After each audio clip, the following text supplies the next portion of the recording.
Hello दोस्तों, स्वागत है आपका फास्ट आईएएस एकेडमी के ऑनलाइन प्लेटफॉर्म पर। जैसा कि हम पढ़ने जा रहे हैं एमपी ज्योग्राफी, और आज हमारा सेकंड लेक्चर है मध्य प्रदेश का भौतिक विभाजन। आइए समझते हैं। देखो, मध्य प्रदेश का भौतिक विभाजन है, इसके अंतर्गत हम पठार पढ़ेंगे। तो इसमें किसी किसी टेक्स्ट बुक में इसको 2 भागों में बांटा गया है और किसी किसी टेक्स्ट बुक में इसको 3 भागों में बांटा गया है। ठीक है, जिसमें पहला भाग है आपका मध्य उच्च प्रदेश, दूसरा भाग है आपका सतपुड़ा श्रेणी या पर्वत श्रेणी, और तीसरा भाग है आपका पूर्वी पठार, जिसके अंतर्गत आप बघेलखंड के पठार को पढ़ेंगे। अभी ये मध्य उच्च प्रदेश आपका निम्न भागों में वर्गीकृत है। जैसे आप देखेंगे मध्य भारत का पठार, बुंदेलखंड का पठार, रीवा पन्ना का पठार, मालवा का पठार और नर्मदा घाटी क्षेत्र। ठीक है, तो अब आगे हम पढ़ेंगे इसके बारे में। एक एक पठार को अपन विस्तृत तरीके से पढ़ेंगे और देखेंगे कि इससे क्या क्या क्वेश्चन बन सकते हैं हमारे प्रीलिम्स एग्जाम में।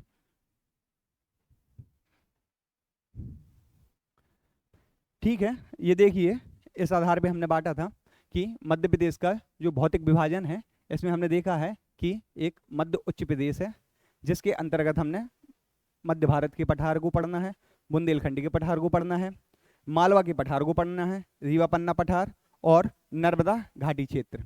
इसके बाद हमें पश्चिमी जो सतपुड़ा श्रेणी है इसको पढ़ना है। इसके अंतर्गत इसको 3 भागों में बांटा गया है। एक पश्चिम श्रेणी, मध्य श्रेणी या मध्य सतपुड़ा श्रेणी बोलते हैं। इसके अंदर एक पार्ट है आपकी सब श्रेणी है आपकी महादेव श्रेणी और पूर्वी श्रेणी। ठीक है, इसका विस्तृत अध्ययन तो हम वैसे पर्वत श्रृंखला में करेंगे। थोड़ा बहुत आज अपन देखेंगे कि सतपुड़ा श्रेणी में क्या क्या आता है और कैसी कैसी उसकी विशेषताएं हैं। और पूर्वी पठार के अंतर्गत हम पढ़ेंगे बघेलखंड के पठार को।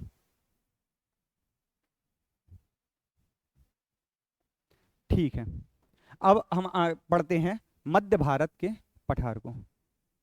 जैसा कि अभी हमने मध्य प्रदेश के मैप पे देखा, देखिए ये है हमारा मध्य प्रदेश का मैप।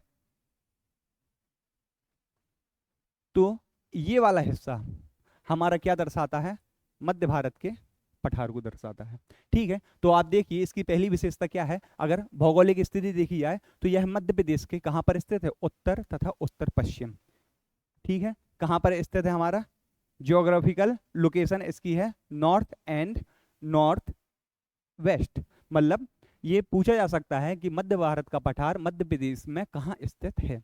ये क्वेश्चन आते हैं हमारे पीएससी में। ये बेसिक क्वेश्चन है कुछ जो हमारी पीएससी पूछती है, बहुत सिंपल से क्वेश्चन है। या इसका ये पूछती है, अगला क्वेश्चन होता है इसका कि क्षेत्रफल मध्य प्रदेश के कुल कितने क्षेत्रफल में यह पठार विस्तृत है या फैला हुआ है। तो इसका आंसर है 10.7%।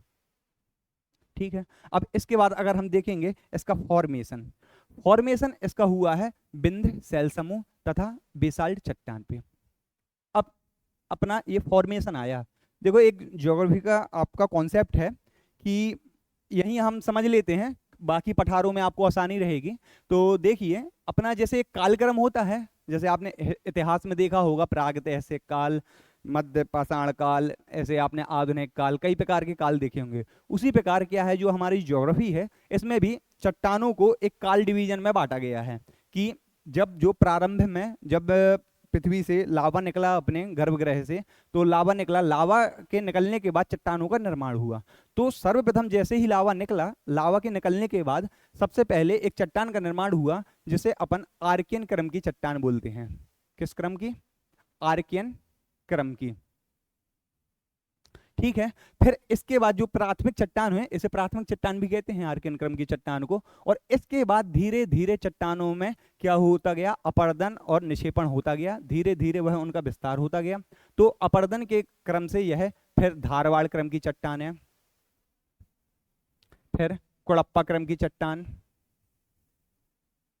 फिर बिंद क्रम की चट्टान, फिर गोंडवाना क्रम की चट्टान।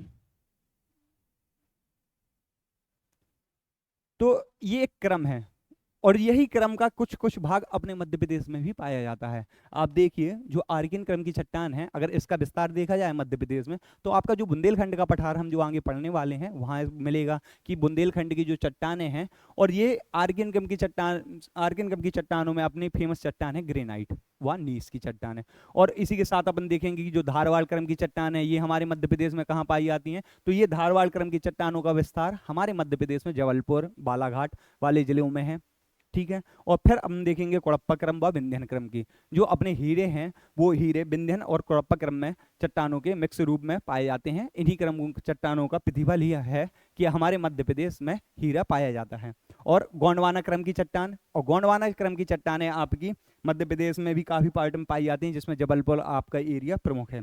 ठीक है। तो इसी दृष्टिकोण से, और इसकी एक याद करने की ट्रिक भी है कि आधा कवि गोद में, जिसमें आ से आपका आर्किन क्रम आ जाएगा, धा से आपका धारवाड़, का से आपका कोड़प्पा, वी से आपका विंध्यन, गो से आपका गोंडवाना, और दा से आपका दक्कन ट्रैप।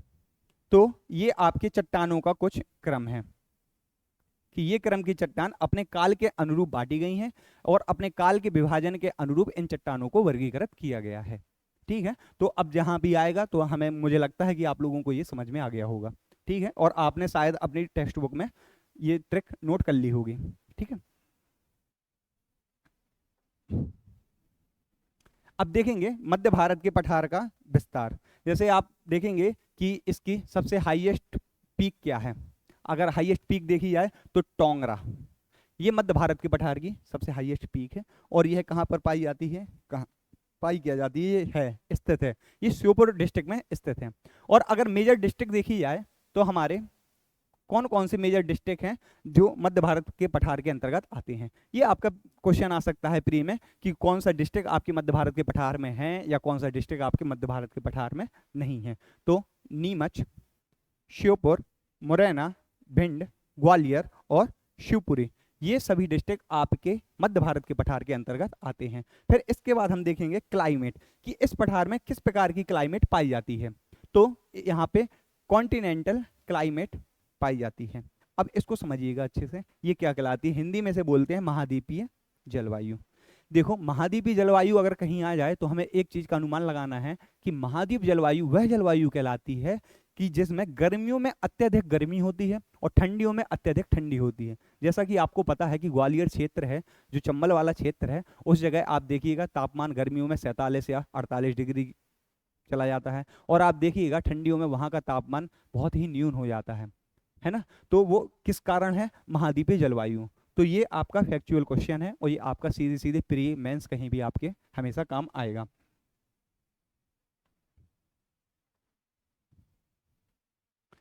फिर इसके बाद हम देखेंगे एक क्वेश्चन ये आता है कभी कभी कि ये नदी किस एरिया में है, या इस पठार से कौन कौन सी नदियां आपकी निकलती हैं। तो हम देखेंगे चंबल, सिंध, काली सिंध, पार्वती, कुंवारी, सीप, ये प्रमुख रिवर हैं जो हमारे मध्य भारत के पठार से निकलती हैं। और अगर हम देखें कि हमारे मध्य भारत के पठार में एवरेज, मतलब एक जगह नहीं है, ये एवरेज है, जो पूरे मध्य भारत का पठार है उसमें एवरेज रेनफॉल क्या है, कि वर्षा की औसत मात्रा क्या है, तो लगभग आपकी 50 से 75 सेंटीमीटर, 50 to 75 सेंटीमीटर वर्षा यहाँ पे होती है। और एक और क्वेश्चन है जो आपके प्री में आया हुआ है, किसी एग्जाम में आया था, मध्य प्रदेश लोक सेवा आयोग द्वारा दिया गया था ये, कि मध्य प्रदेश का सबसे कम वर्षा वाला जिला कौन सा है। तो ये आपका भिंड है। अगर स्पेसिफिक स्थान पूछा जाए तो आप लिख देंगे गोहद, या इस पे आप टिक लगा देंगे। ये आपका प्री और मेंस दोनों में आ सकता है, क्योंकि सेम सिलेबस आपका मेंस में भी है। तो ये सारे पॉइंट आप मेंस में भी लिख सकते हैं, ये आपके डबल बेनिफिट का है। आप देखिए इन्हें इस क्रम में ही हमने डिवाइड किया है कि आप इनको मेंस में भी पॉइंटर में लिख देंगे, और आपके प्री में भी यह है आपको सहयोग देंगे।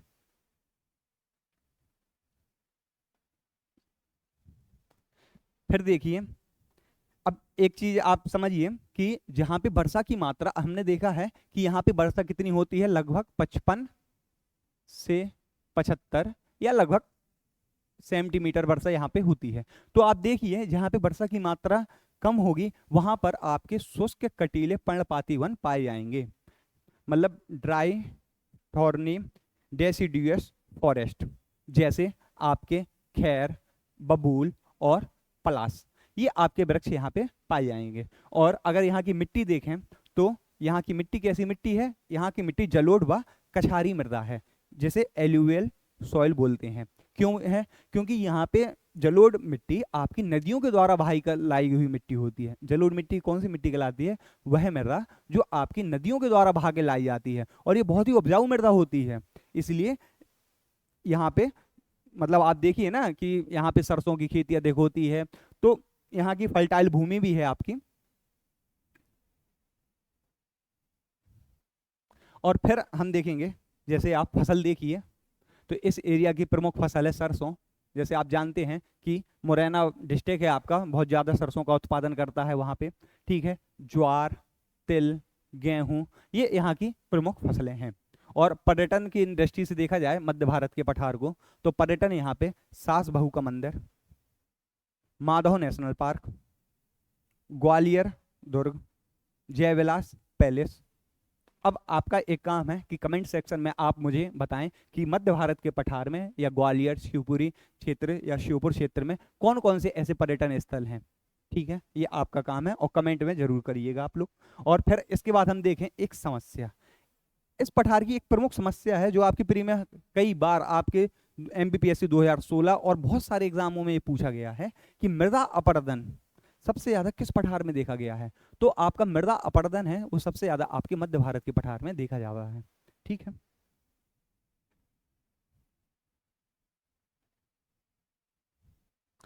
अब इसके बाद हम पढ़ेंगे बुंदेलखंड के पठार को, ठीक है। बुंदेलखंड का पठार अगर हम देखे जाएं, अगर मध्य प्रदेश का हमारा ये मैप होगा तो बुंदेलखंड का पठार हमारा इस एरिया में पाया जाता है, ठीक है। तो ये बुंदेलखंड का हमारा पठार है। अब देखिए आप, अगर इसकी ज्योग्राफिकल लोकेशन देखा जाए तो ये situated in the eastern, in the east of central India, and Rewa is situated in the north west of पन्ना प्लेटू। मतलब इसमें देखिए आप, मध्य भारत के पूर्व में, जो मध्य भारत का आपका पठार है उसके पूर्व में है, तथा रीवा पन्ना के पठार के यह उत्तर पश्चिम में स्थित है। आप देखिए, यहां से देखिए, ये आपका अगर बुंदेलखंड का पठार है तो आप देखिए यहाँ पे थोड़ा मिसमैच लिखा हुआ है, तो आप इसको समझ लीजिए। ये आपका जैसे रीवा पन्ना का पठार है, तो रीवा पन्ना के पठार के यह उत्तर में और पश्चिम में स्थित है, तथा आपका जो मध्य भारत का पठार है उसके यह पूर्व में स्थित है, ठीक है। और यदि इसका क्षेत्रफल देखा जाए तो एरिया, तो यह मध्य प्रदेश के कुल क्षेत्रफल का 7.7% है, 7.7%। और यदि यहाँ के प्रमुख डिस्ट्रिक्ट देखे जाएं, मेजर डिस्ट्रिक्ट, तो आपको पता ही होगा, दतिया, सागर, अशोकनगर, टीकमगढ़, निवाड़ी, छतरपुर व पन्ना, ये सारे डिस्ट्रिक्ट हमारे बुंदेलखंड के हैं। और ये बुंदेलखंड में ये सारे डिस्ट्रिक्ट हैं। और देखिए हिंदी में देखिए, क्षेत्रफल इसका मध्य प्रदेश के कुल क्षेत्रफल का लगभग 7.7%, व प्रमुख जिले इसके दतिया, सागर, अशोकनगर, टीकमगढ़, निवाड़ी, छतरपुर, पन्ना। तो ये आपके क्वेश्चन आ सकते हैं कि बुंदेलखंड के पठार के अंतर्गत कौन सा डिस्ट्रिक्ट नहीं आता, या ये क्वेश्चन आपका आ सकता है कि यह लगभग मध्य प्रदेश के कितने क्षेत्रफल पर फैला हुआ है। तो यह 7.7% क्षेत्रफल पर मध्य प्रदेश के फैला हुआ है। और यदि इसकी हाईएस्ट पीक देखी जाए, मतलब हाईएस्ट पीक, तो यह है सिद्ध बाबा, 1172 मीटर, ठीक है। बुंदेलखंड के पठार की ये क्वेश्चन आपका पीएससी में 2-3 बार आ चुका है, किसी एग्जाम में आया है, अभी डायरेक्ट अपना एमपीपीएससी में नहीं आया है, पर मध्य प्रदेश लोक सेवा आयोग द्वारा आयोजित विभिन्न एग्जाम है, जैसे आपके स्वास्थ्य सेवा से संबंधित जो भी एग्जाम है, आयुष विभाग से संबंधित एग्जाम है, तो उन सारे एग्जामों में जो 50 क्वेश्चन आते हैं उनमें से किसी एक पेपर में यह आया हुआ है, तो आपको ये याद रखना है। और ये हमारे अभी पीएससी में आ सकता है। तो इसकी आपकी चोटी की हाइट भी याद रखनी है कि 1172 मीटर इसकी आपकी हाइट है। और यह अगर ये पूछा जाए ये कहाँ पर है, तो यह हमारे दमोह डिस्ट्रिक्ट में है। कहाँ पर है? दमोह जिले में। और यदि हम देखें कि बुंदेलखंड के पठार में प्रमुख नदियाँ कौन कौन सी हैं, तो बेतवा नदी का प्रवाह यहीं से होता है, सिंध नदी, ये था लिखा है, सिंध नदी है, धसान, उर्मिल व जामनी। इन नदियों का प्रवाह हमारे यहाँ से होता है। और एक प्रमुख क्वेश्चन और है आपका, जो आपका आता है हमेशा, परंपरागत क्वेश्चन है कि बुंदेलखंड की गंगा किस नदी को कहते हैं, और ये आपकी कौन सी नदी है, बेतवा नदी। ठीक है।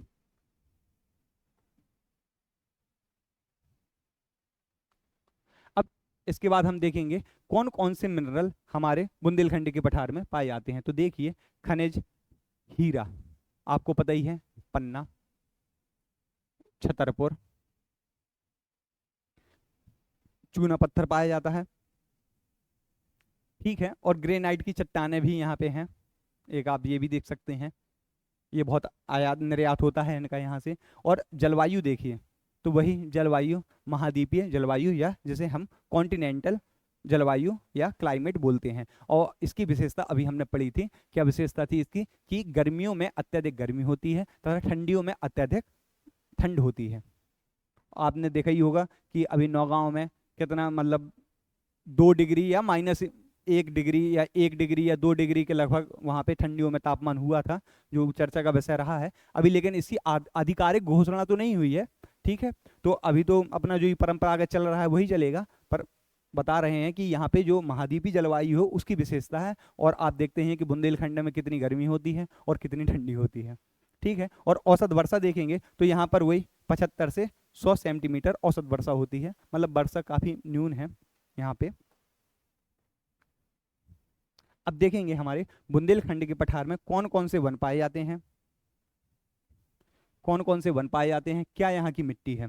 तो हम देखेंगे, अगर फॉरेस्ट देखा जाए यहाँ पे वन, तो तेंदुपत्ता, महुआ, बबूल, शीशम, नीम, खैर आदि पेड़ यहाँ पे पाए जाते हैं, आदि फॉरेस्ट यहाँ पे पाए जाते हैं। और यदि मिट्टी देखी जाए तो यहाँ पे मिश्रित मिट्टी पाई जाती है। ये हमारे यहाँ की प्रमुख विशेषता है। जो मिश्र मिट्टी है, हमारे यहाँ की मिट्टी है भुरभुरी, कहीं कहीं लाल पाई जाती है, कहीं कहीं काली, तो ये मिक्स प्रकार की मिट्टी यहाँ पे पाई जाती है। और यदि फसलों की दृष्टि से देखा जाए तो मध्य प्रदेश में प्रमुख फसल गेहूं, ज्वार, तिल, और इसके साथ साथ यहाँ पे मोटे अनाज बहुत उगाए जाते हैं। तो मोटे अनाज को आप ध्यान रखिएगा कि यहाँ पे मोटे अनाज अधिकतर उगाए जाते हैं। ठीक है।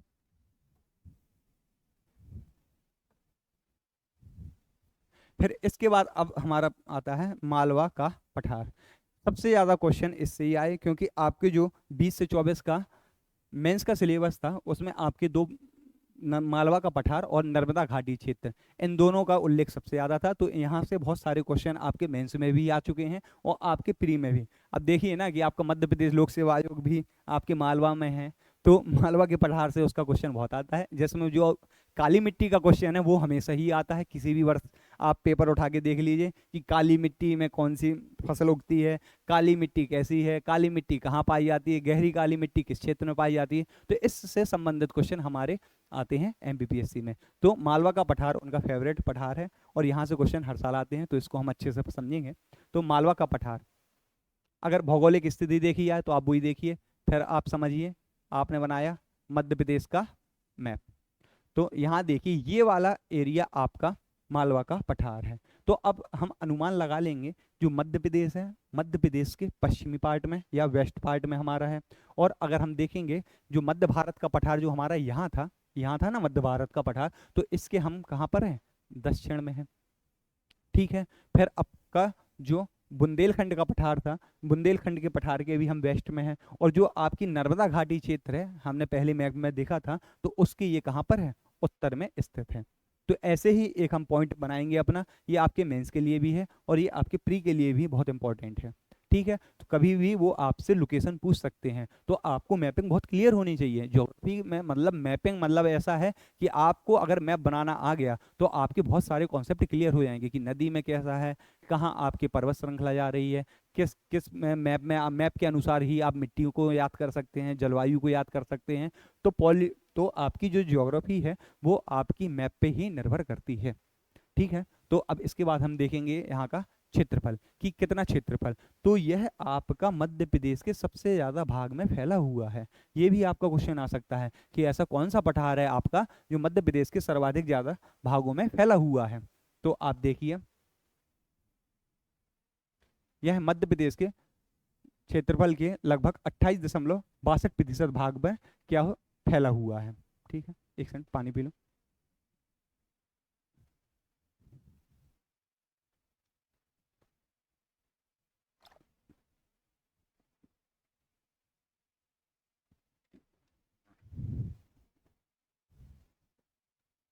और यदि, हाँ दोस्तों, और यदि निर्माण की दृष्टि से देखा जाए तो यह दक्कन ट्रैप के लावा तथा बेसाल चट्टानों के टूटने से इसका निर्माण हुआ है। और यह जैसा कि मैंने बताया था कि मध्य प्रदेश लोक सेवा आयोग द्वारा बहुत सारे एग्जाम कराए जाते हैं, तो MP SFM 2023 बिल्कुल लेटेस्ट एग्जाम में यह क्वेश्चन आया हुआ है कि मालवा के पठार का निर्माण किस चट्टानों से, किस क्रम की चट्टानों से। जैसे हमने स्टार्ट में पढ़ा था कि आधा कवि गोद में हमने चट्टानों के क्रम पढ़े थे, जिसमें आर्कियन क्रम की चट्टानें थी, धारवाड़ क्रम की चट्टानें थी, कुड़प्पा विंध्य, और उसमें ही एक प्रकार की थी आपकी दक्कन ट्रैप की चट्टानें, और उनसे ही आपकी बेसाल चट्टानें बनती हैं।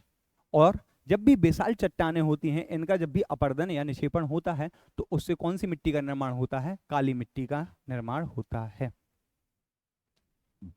तो इसी कारण बेसाल चट्टानों के टूटने के कारण ही हमारे यहाँ पे कौन सी मिट्टी पाई जाती है? काली मिट्टी पाई जाती है। ठीक है,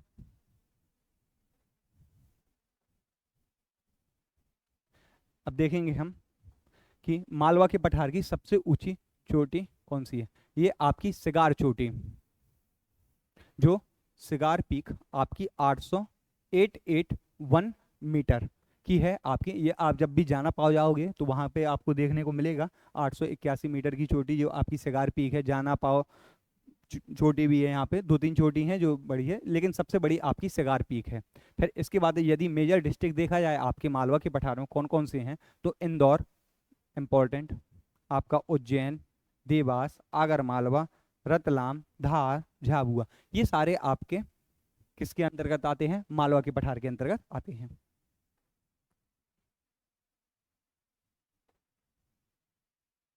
फिर इसके बाद हम देखें जलवायु। अब देखिए, आपने जैसा देखा होगा कि मालवा में जनसंख्या भी अधिक है, यहाँ में संपन्नता भी अधिक है, मतलब हर लोग, हर व्यक्ति यहाँ पे आना चाहता है। क्यों? इसका रीजन, सबसे पहला रीजन ही यही है कि यहाँ की जलवायु कैसी है? समशीतोष्ण जलवायु, अर्थात यहाँ पे ठंड में साधारण ठंड होती है। आपने देखिए यहाँ पे बहुत भारी जैकेट भी आपको नहीं पहननी पड़ती है, सिंपल से आप नॉर्मल जैकेट में अपर में यहाँ पे काम चला सकते हैं। ना ही यहाँ पे ज़्यादा गर्मी होती है। जो आपके फाहियान आए थे, एक विदेशी यात्री थे जो आए थे, इन्होंने मालवा की जलवायु को श्रेष्ठ जलवायु कहा है। तो ये क्वेश्चन भी आपका PSC कई बार पूछ चुका है और हर एग्जाम में ये आता है कि किस पठार की जलवायु को सबसे श्रेष्ठ जलवायु, या कहा किस क्षेत्र की जलवायु को सर्वाधिक श्रेष्ठ जलवायु बोला गया है। ठीक है, तो आप ये दोनों पॉइंट याद रखें, मोस्ट इंपॉर्टेंट क्वेश्चन है ये वाला, कि जलवायु मालवा के पठार की कैसी है तथा इसकी जलवायु को श्रेष्ठ जलवायु किसने कहा है। ठीक है, और यदि यहाँ पे वर्षा देखी जाए तो लगभग 100 से 125 सेंटीमीटर एवरेज यहाँ पे क्या होती है? रेनफॉल होती है। रेनफॉल कितना होता है? 100 से 125 सेंटीमीटर।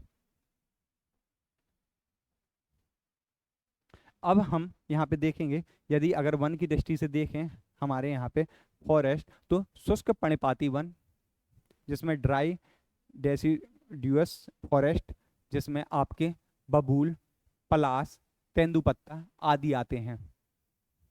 ठीक है, और इसके बाद यदि यहाँ की मिट्टी देखी जाए, जैसा कि हमने बताया था कि यहाँ पे दक्कन ट्रैप तथा आपकी बेसाल्ट प्रधान चट्टानें हैं, जिसके कारण यहाँ पे किस मिट्टी का निर्माण हुआ है?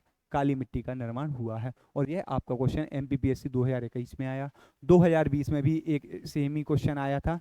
उसमें आपके 2 ऑप्शन थे कि मालवा के पठार में काली मिट्टी पाई जाती है, और दूसरा इसमें क्वेश्चन था यहाँ पे सूती, मालवा के पठार में सूती वस्त्र उद्योगों की प्रधानता है। तो वो दोनों ही ऑप्शन क्या थे? आपके सही थे। तो अब देखिए, अब दोनों ऑप्शन आपस में लिंक है। आप जैसे देखिए कि जैसे काली मिट्टी है, आप समझिएगा काली मिट्टी, तो काली मिट्टी की एक विशेषता है कि यहाँ पे कपास, कपास का उत्पादन बहुत अधिक होता है। ठीक है, और कपास आपका कच्चा माल है। किसके, क्या है? एक कच्चा माल है। ये किस में यूज होता है? आपका उद्योग में। और किस उद्योग में होता है? ये आपके वस्त्र उद्योग में सबसे ज्यादा यूज होता है। इसी कारण यहाँ पे किसकी अधिकता है? सूती वस्त्र उद्योग की। तो आप बता सकते हैं कि सूती वस्त्र उद्योग, जो आपके एक मेंस में भी क्वेश्चन आएगा कि सूती वस्त्र उद्योग का संकेंद्रण मालवा के पठार में ही क्यों है, तो इसका रीजन आप ऐसे कनेक्ट कर सकते हैं कि मालवा के पठार में काली मिट्टी की अधिकता है, जिसमें कपास की अधिकता होती है, जिस कारण कपास का उत्पादन अधिक होता है, और कपास के उत्पादन के कारण ही आपके यहाँ पे क्या हो जाता है, वस्त्र उद्योग के लिए कच्चा माल आसानी से उपलब्ध हो जाता है और कम कीमत में भी उपलब्ध हो जाता है। ठीक है, और गुणवत्ता वाइज भी ये कपास आपका बहुत ही अच्छा होता है। ठीक है, और यहाँ पे अगर नदियाँ देखी जाएं तो जो चंबल नदी है यहाँ से निकलती है, अपन ने मध्य भारत के पठार में भी देखा था वहाँ प्रवाहित, तो चंबल नदी का उद्गम अपने यहीं से होता है, महू से होता है, और तो वह प्रवाहित होती है मध्य प्रदेश में, वह यहाँ से जैसे आपका ये एमपी है, ठीक है, यहाँ से अगर वो प्रवाहित हुई तो वो यहाँ पे जाती है और ऐसे निकल जाती है, तो आपके मालवा के पठार में और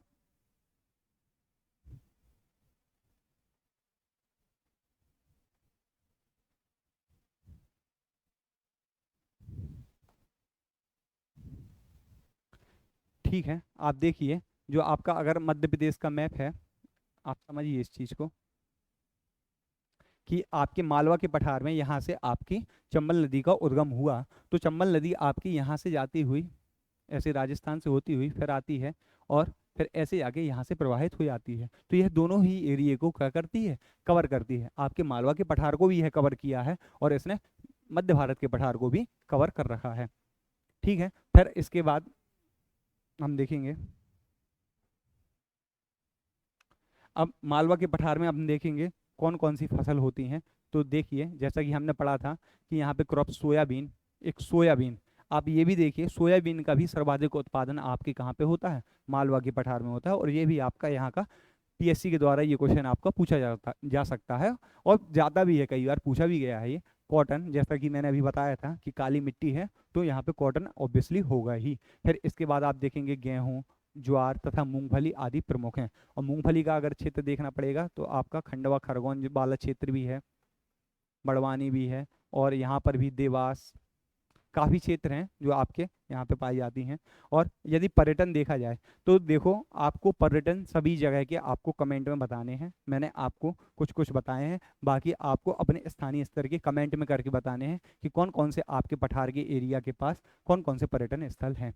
ठीक है, तो अभी आप देखिए महाकालेश्वर मंदिर, सांची स्तूप, भीमबेटका, भोजपुर का शिव मंदिर। ठीक है, यहाँ पे भारत की सबसे बड़ी शिवलिंग है। ठीक है, और ये भोजपुर का शिव मंदिर की वास्तुकला की विशेषता आपके एमपीपीएससी की मेंस में आ चुका है। ठीक है, तो इसके बारे में भी आप पढ़िएगा।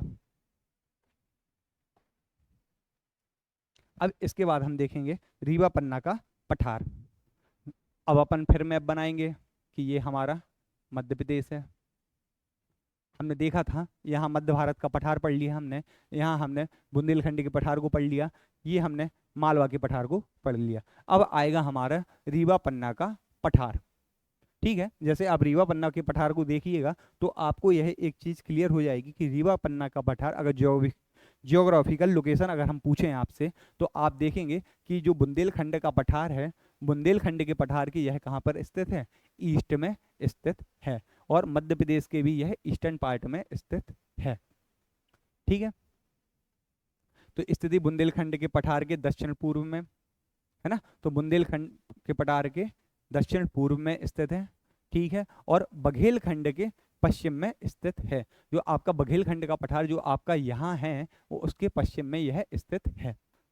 ठीक है, और यदि इसका क्षेत्रफल देखा जाए तो यह मध्य प्रदेश के कुल क्षेत्रफल का लगभग कितना है, 10.36% है, 10.36, लगभग यह मध्य प्रदेश का कितना प्रतिशत भाग कवर करता है, तो यह 10.36 पार्ट ऑफ मध्य प्रदेश का यह क्या करता है, कवर करता है। और यदि फॉर्मेशन देखी जाए तो यह विंध्य शैल समूहों के किससे हुआ है, अपरदन से हुआ है, जैसा कि मैंने आपको बताया था कि आधा कवि गोद से, तो आर्कियन, धारवाड़, कुड़प्पा, विंध्यन, तो विंध्यन शैल समूह के अपरदन और निक्षेपण के कारण इस पठार का क्या हो गया है, निर्माण हुआ है।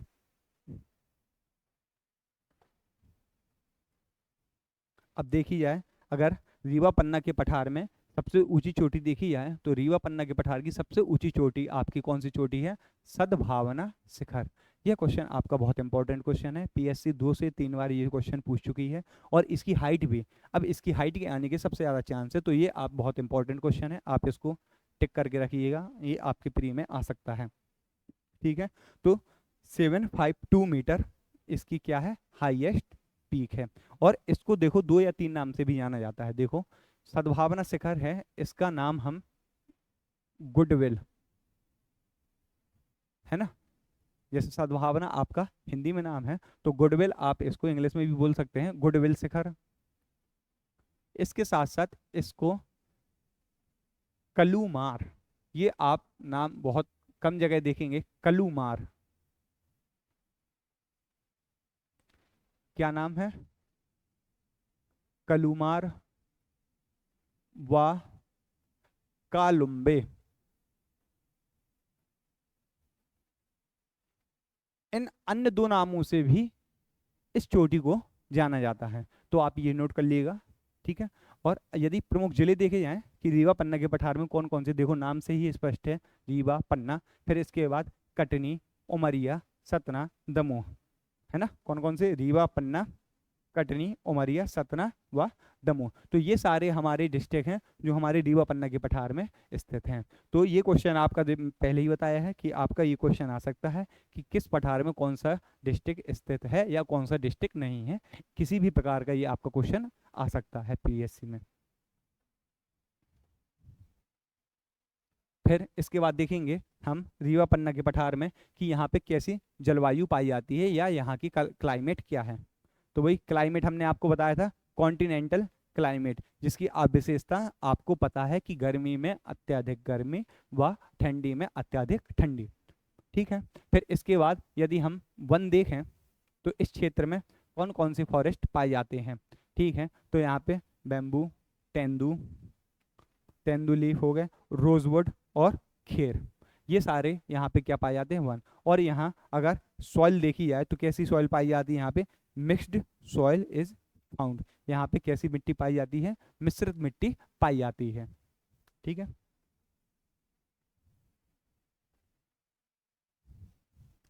और इसके बाद हम यहाँ की नदियाँ देखें कि कौन कौन सी रिवर यहाँ पे प्रवाहित होती हैं, कौन कौन सी रिवर निकलती हैं। तो यहाँ पे टॉन, कैंस, बीहड़, महान और बिछिया, ये कुछ नदियां हैं जो यहाँ पे पाई जाती हैं। और यहाँ की देखो यार, नदियों को अगर देखा जाए तो यहाँ पे की जो नदियां हैं वो सबसे ज़्यादा जलप्रपात बहुत अधिक नदियां बनाती हैं। जैसे आप देखिए टॉन्स नदी, ये आपकी केन नदी है, केन नदी पे जलप्रपात बना हुआ है आपका खजुराहो के पास, आप देखिए पांडा फॉल्स, एक रने फॉल्स है, फिर आपकी महान नदी है, महान नदी भी है, एक सेलर नदी है। तो बहुत सारी नदियां हैं जो हम जलप्रपात वाले चैप्टर में पढ़ेंगे इनको ध्यान से, है ना। और यहाँ पे अगर क्रॉप देखी जाए तो व्हीट, राइस और तिल, ये आपकी यहाँ पे फसलें उगाई जाती हैं। और यदि पर्यटन की दृष्टि से देखा जाए तो चित्रकूट, जहाँ पे भगवान राम 11 वर्ष उन्होंने निवास किया था। और मैहर का शारदा मंदिर, अब मैहर आपका डिस्ट्रिक्ट बन चुका है एक नया, ये आपका इम्पोर्टेंट है। और शारदा माँ का मंदिर, ये बहुत फेमस मंदिर है, यहाँ पे देश के कोने कोने से यहाँ पे लोग आते हैं। तो ये बहुत इंपॉर्टेंट क्वेश्चन है और ये आपका क्वेश्चन आ सकता है पीएससी में। ये भी आ सकता है कि शारदा माता का मंदिर कहाँ पर स्थित है, तो आप बता सकते हैं मैहर, या मैहर किस पठार का भाग है या किस पठार में यह डिस्ट्रिक्ट स्थित है, तो इसको आप देखिएगा।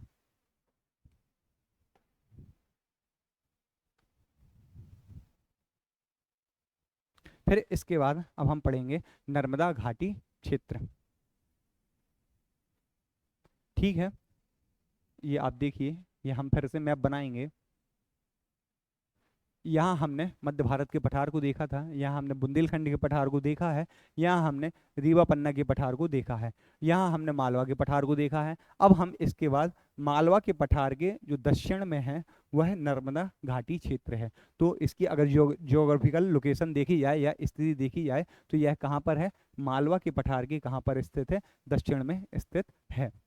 ठीक है, और यदि देखा जाए तो आप, हमने मैप में देखा था सतपुड़ा श्रेणी यहाँ पर थी, तो यह सतपुड़ा श्रेणी के उत्तर में या नॉर्थ में स्थित है। तो हमें मैप याद रखना है, ठीक है, इसलिए मैं आपको बारी बारी से हर उसमें मैप बनवा रहा हूँ और मैप से बता रहा हूँ ताकि आपकी मैपिंग क्लियर रहे।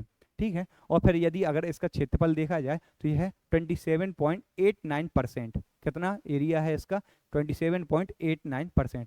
तो अब देखिए, हमने जैसे मालवा के पठार में देखा था 28.62 लगभग हमने देखा था कि यह सबसे बड़ा था। फिर इसके बाद अगर सेकेंड लार्जेस्ट देखा जाए तो 27.89% इसका भाग है।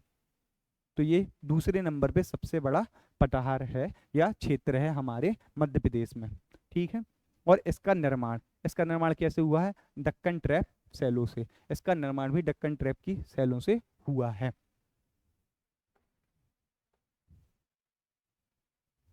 अब इसके अंतर्गत अगर अपन प्रमुख जिले देखें तो ये आप याद रखिएगा कि जहाँ जहाँ से नर्मदा नदी हमारी प्रवाहित होती है वो वाला एरिया पूरा आपका इसके अंतर्गत आएगा, और उसी से संबंधित सारे जिले भी यहाँ जाएंगे। जबलपुर, नरसिंहपुर, होशंगाबाद, हरदा, सीहोर आदि। इसके बाद हम देखेंगे यहाँ की क्लाइमेट अगर देखी जाए तो यहाँ की क्लाइमेट कैसी है? मानसूनी क्लाइमेट है। अब मानसूनी क्लाइमेट क्या होती है? ऐसी क्लाइमेट जहाँ पर 3 स्पष्ट ऋतुओं की प्रधानता हो। क्या? यह अभी तक हम कॉन्टिनेंटल जलवायु पढ़ रहे थे। कॉन्टिनेंटल जलवायु में हमने देखा था कि वहाँ पे क्या होता था कि गर्मी में अत्यधिक गर्मी होती थी तथा ठंडी में अत्यधिक ठंडी होती थी। लेकिन अब आ गया एक टर्म हमारा मानसूनी जलवायु। तो मानसूनी जलवायु में आप देखेंगे कि जहाँ पे 3 स्पष्ट ऋतुओं का विभाजन होगा तथा इसमें मौसम परिवर्तित होता रहता है। ठीक है, और वर्षा की अनिश्चितता भी हो जाती है कभी कभी। ठीक है, तो ये हमारी मानसून जलवायु की विशेषता है। और फिर इसके बाद हम देखेंगे एवरेज रेनफॉल। रेनफॉल की दृष्टि से ये थोड़ा संपन्न है। 125 सेंटीमीटर लगभग यहाँ पे क्या होती है? वर्षा होती है। ठीक है,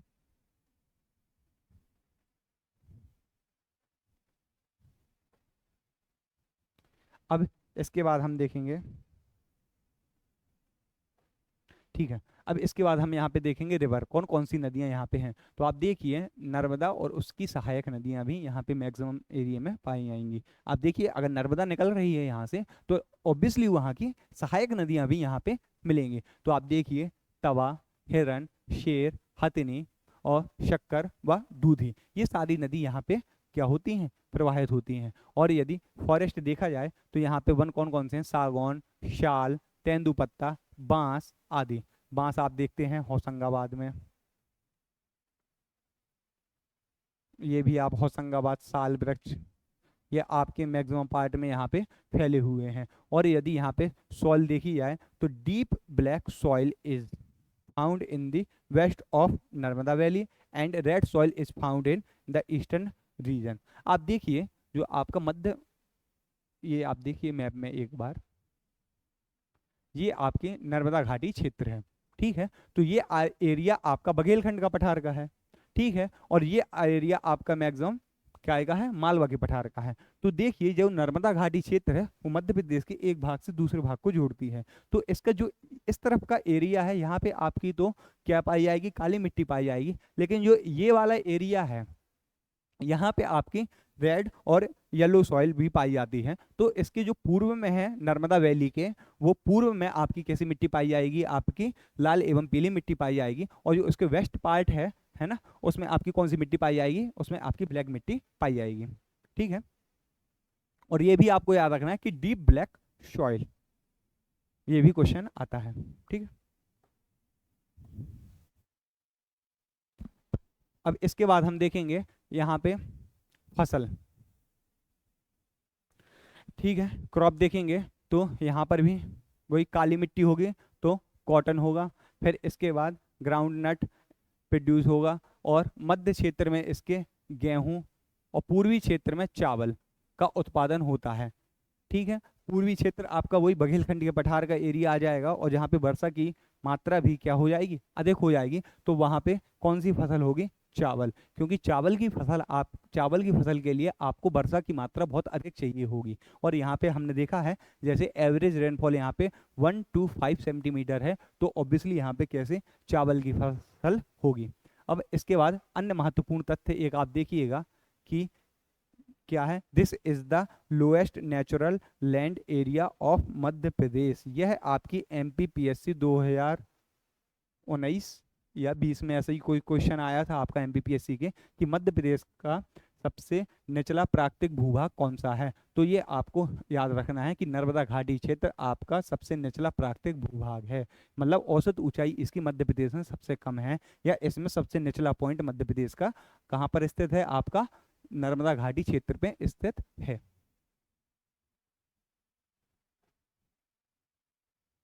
अब इसके बाद हम देखेंगे सतपुड़ा मैकल क्षेत्र। देखो इसके बारे में मैक्सिमम चीज़ तो हम मेनली किस में पढ़ेंगे, पर्वत श्रेणी में पढ़ेंगे, जो हमारा नेक्स्ट लेक्चर होगा। पर अभी आप इसकी पठारी दृष्टि से पढ़ें, जैसे अपन जिस डिवीजन में हमने पढ़ा है अभी तक उनमें, तो आप इसकी जियोग्राफिकल लोकेशन देखें तो आप देखिए जो आपका मध्य प्रदेश का वही मैप, अब तो आपको याद ही हो गया होगा कि मध्य भारत का पठार, बुंदेलखंड का पठार, रीवा पन्ना का पठार, फिर आपका मालवा का पठार, नर्मदा घाटी क्षेत्र। अब हमने बताया था आपका सतपुड़ा मैकल क्षेत्र आपके नर्मदा घाटी के दक्षिण में स्थित है। तो आप ये बहुत अच्छे से अनुमान लगा लेंगे कि इसकी स्थिति क्या है, नर्मदा घाटी के दक्षिण में और समानांतर स्थित है। तो आपके अगर नर्मदा घाटी ऐसी जा रही है तो आपकी ये यहाँ पे सतपुड़ा है और जस्ट उसके समानांतर, मतलब दोनों एक सी लाइन में है, सेम लाइन में है, ठीक है। समानांतर मतलब ये दोनों सेम रेखा पर और ऐसे डिवीजन होते हैं। और यदि हम इसका एरिया देखें तो यह 11%, यह मध्य प्रदेश के लगभग 11% भाग में फैला हुआ है। और यहाँ की अगर क्लाइमेट देखें तो यहाँ पे कौन सी क्लाइमेट है, मॉनसून जलवायु है, जिसकी विशेषता अभी मैंने आपको बताई थी, ठीक है।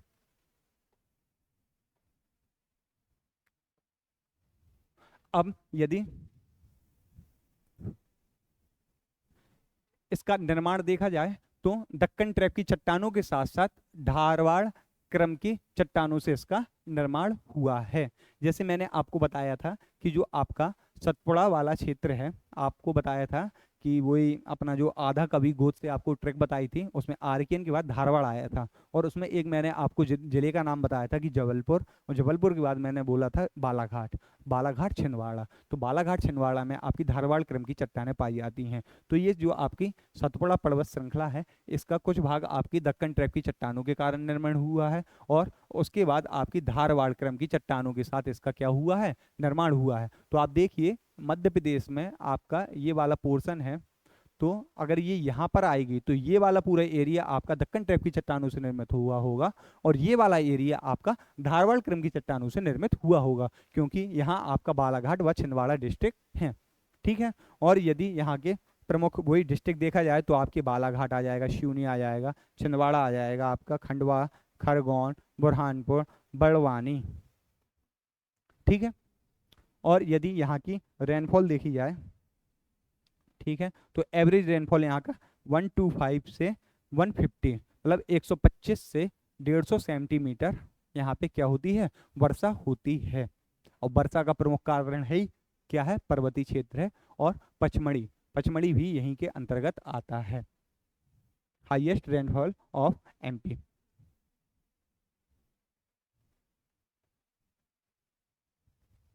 अब इसके बाद हम देखेंगे कि यहाँ पे कौन कौन सी नदियाँ पाई जाती हैं, कौन कौन सी नदियाँ यहाँ पे प्रवाहित होती हैं, क्या यहाँ की मिट्टी है। तो रिवर देखें तो यहाँ पे ताप्ती, बैनगंगा, शक्कर, दूधी, पेंच, वर्धा और बावन थड़ी, ये सारी नदियाँ हमारी इस दक्षिण वाले एरिया में पाई जाती हैं। तथा सॉइल देखा जाए तो देयर इज, मतलब यहाँ पे किसकी, छिछली काली मिट्टी व लेटेराइट मिट्टी की अधिकता है। जो काली मिट्टी है, काली मिट्टी मतलब कम डेंसिटी में है। आप देखिए हमने पढ़ा था गहरी काली मिट्टी, देखो काली मिट्टी को हम 3 पार्ट में डिवाइड करेंगे, जो कि हम मृदा वाले चैप्टर में अच्छे से पढ़ लेंगे कि काली मिट्टी आपकी 3 प्रकार में बटी हुई है मध्य प्रदेश में, एक गहरी काली मिट्टी, एक साधारण काली मिट्टी, और तीसरी आपकी छिछली काली मिट्टी।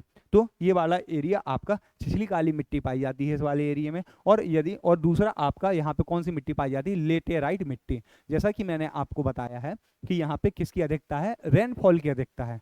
मिट्टी वाले चैप्टर में हम समझेंगे कि लेटेराइट मिट्टी क्या होती है और इसका निर्माण का कारण क्या है। पर आप थोड़ा बेसिक यहाँ समझ लीजिए कि जहां आपकी वर्षा की मात्रा अधिक होगी,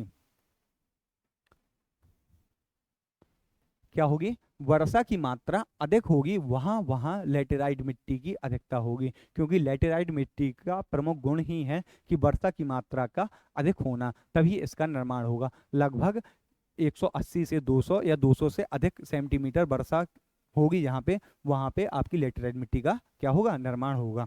ठीक है, इसलिए ये मिट्टी हमारी कहाँ पाई जाती है, अगर भारत की दृष्टिकोण से देखा जाए तो यह केरल वाले एरिया में सबसे ज़्यादा पाई जाती है। देखिए आप, ये जैसे भारत है तो ये वाला पोर्शन है आपका, तो यहाँ पे ये पूरा जो पश्चिमी घाट का ये वाला पश्चिमी भाग है, यहाँ पे आपके दक्षिण पूर्वी मानसून आता है, आपका दक्षिण पश्चिम मानसून वो सबसे पहले गिरता है, तो यहाँ पर भी कैसी मिट्टी पाई जाती है, लेटराइट मिट्टी, क्योंकि वर्षा की मात्रा अधिक होती है यहाँ पे।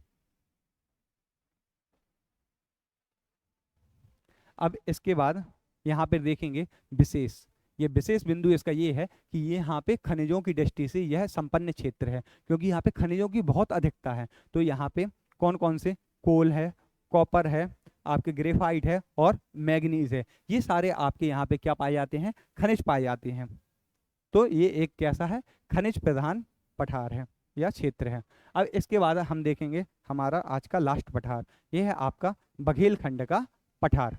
बघेलखंड का पठार, इसकी अगर स्थिति देखी जाए तो फिर से वही बात, अब मुझे लगता है कि आप सबको ये मैप भी याद हो गया होगा और सबकी भौगोलिक स्थिति भी याद हो गई होगी। तो आप देखेंगे यहाँ हमने पढ़ा था सबसे पहले मध्य भारत का पठार, फिर हमने पढ़ा था बुंदेलखंड का पठार, रीवा पन्ना का पठार, मालवा का पठार, अब नर्मदा घाटी क्षेत्र, सतपुड़ा मैकल क्षेत्र, अब रह गया हमारा क्या, बघेलखंड का पठार। तो बघेल स्थिति वही मध्य प्रदेश के किस एरिया में है, मध्य प्रदेश के वेस्ट पार्ट में या पूर्वी भाग में स्थित है, ईस्टर्न पार्ट ऑफ मध्य प्रदेश। और अगर एरिया देखा जाए तो 7% एरिया आपका ये कवर करता है मध्य प्रदेश का। और यदि इसका निर्माण देखा जाए तो यह इसका निर्माण गोंडवाना सेल ग्रुप से हुआ है। वही हमारी फिर से वही ट्रैक, आधा कवि गोद में, तो जो गोद का जो जी आया था तो वो आपकी गोंडवाना क्रम की चट्टानों को दर्शाता है या इंडिकेट करता है। तो ये आपकी ट्रिक याद करिएगा, वो ट्रिक से आप बहुत सारे पॉइंटों को कवर कर सकते हैं। ठीक है,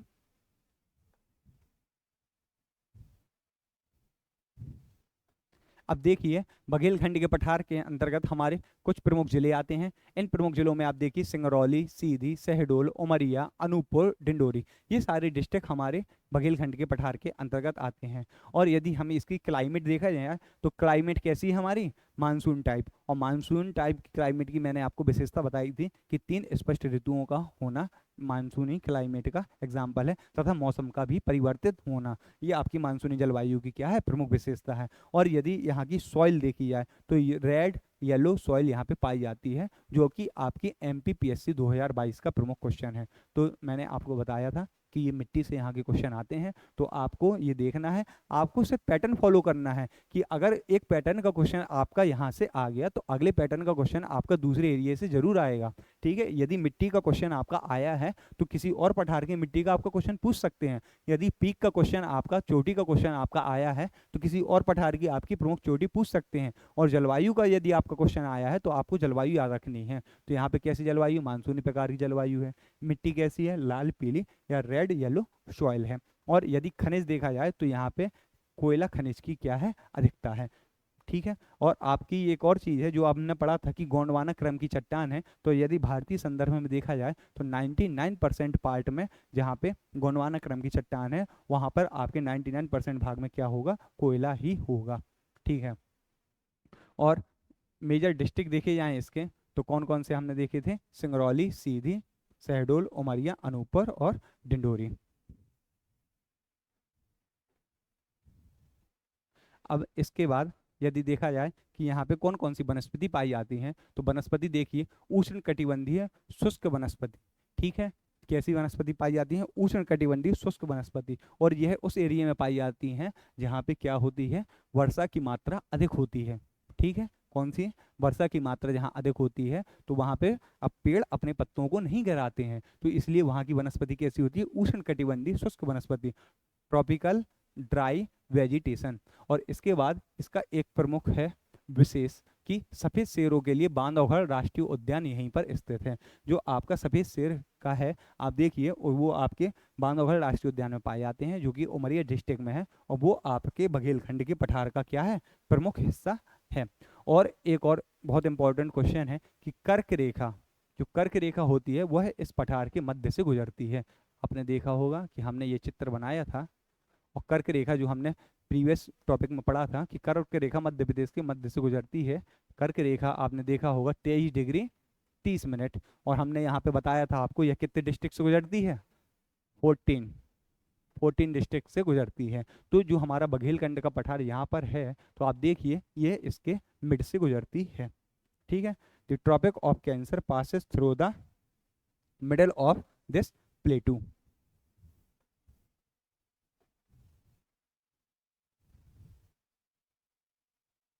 तो बस इसके साथ हमारी आज की क्लास समाप्त हुई। धन्यवाद, आप हमारे प्लेटफॉर्म पर इसी तरह बने रहें। धन्यवाद आप सभी का।